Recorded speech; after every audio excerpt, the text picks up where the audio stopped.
ವಿನಂತಿ ಮಾಡಿಕೊಳ್ಳಿಕ್ಕೆ ಬಂದಿದ್ದೇವೆ.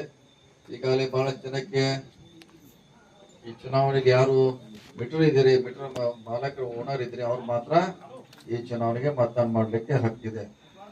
ಒಬ್ಬರಿಗೆ 15 ಜನರನ್ನ ಆಯ್ಕೆ ಮಾಡ್ಲಿಕ್ಕೆ ಅವಕಾಶ ಇದೆ.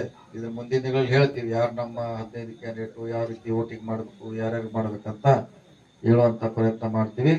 ಆದ್ರೆ ಕಳೆದ 30 ವರ್ಷಗಳಿಂದ ಯಾವ ರೀತಿ ಇತ್ತು ಹಿಂದಿನ ಈ ವಿದ್ಯುತ್ ಶಕ್ತಿ ಸಂಘ, ಈಗ 100 ದಿವಸಗಳಲ್ಲಿ ಯಾವ ರೀತಿ ಆಡಳಿತ ಮಾಡ್ತಾರೆ ನೀವೇ ಅದಕ್ಕೆ ಹೇಳ್ಬೇಕು. ಈಗಾಗಲೇ ಹೇಳಿದ್ರೆ ನಮ್ಮ ರಾಜೇಂದ್ರ ಪಾಟೀಲ್ ಟಿಸಿ ಕುಣಿಸಿದ್ರು, ನಮಗೆ ಮಾತಾಡ್ಸ್ತಿಲ್ಲ, ಊರವರು ಬೆಳ್ಳಿ ಗದ ಕೊಡ್ದಿಲ್ಲ, ಬೆಳ್ಳಿ ಮೂರ್ತಿ ಕೊಡ್ದಿಲ್ಲ ಅಂತ ಕಿತ್ಕೊಂಡು ಅಂತ ಹೇಳೋ.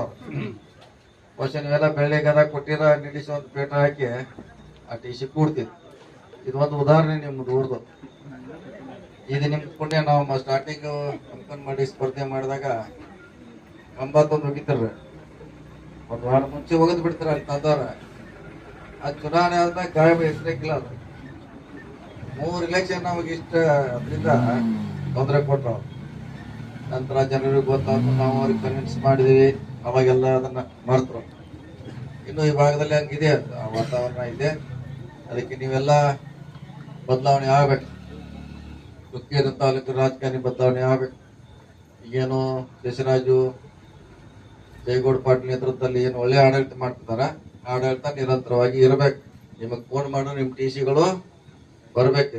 ಇಲ್ಲಿ ಹಾಕಿದಾರೆ, ಏನ್ ಮಾಡ್ಯಾರ ನಿಮ್ ಟಿಸಿ? ಹೊಸ ಟಿಸಿ ಹಾಕಿದ್ದಾರೆ.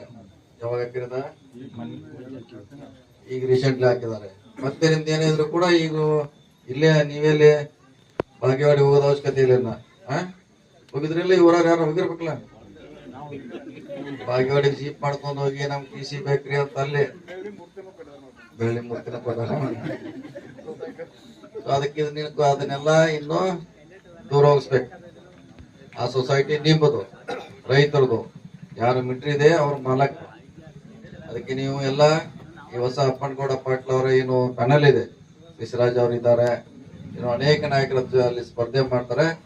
ಅವ್ರಿಗೆ ಆಶೀರ್ವಾದ ಮಾಡ್ಲಿಕ್ಕೆ ಅಂತ ಕೇಳಿಕ್ ಬಂದಿವಿ. ಬಹುಶಃ ಹೆಚ್ಚಿಗೆ ಹೇಳೋದು ಅವಶ್ಯಕತೆ ಇಲ್ಲ. ಬಹುಶಃ ಇಲ್ಲಿ PKPS ನವ್ರು ಇದ್ದಾರೆ, ಅದೊಂದು ಭಾಳ ಎದುರಿಸ್ತಾರೆ. ನಮ್ದು ಒಳ ಬತ್ತು ಹಳಿದ ಹೊಸದ್ ಮಾಡುದಿಲ್ಲ, ಹೊಸದ್ ಹಳಿದ. ಅದ್ರಾಗ ಏನ್ ದೊಡ್ಡದು ನಿಮ್ ರೊಕ್ಕ ನಿಮ್ಗ ಏನ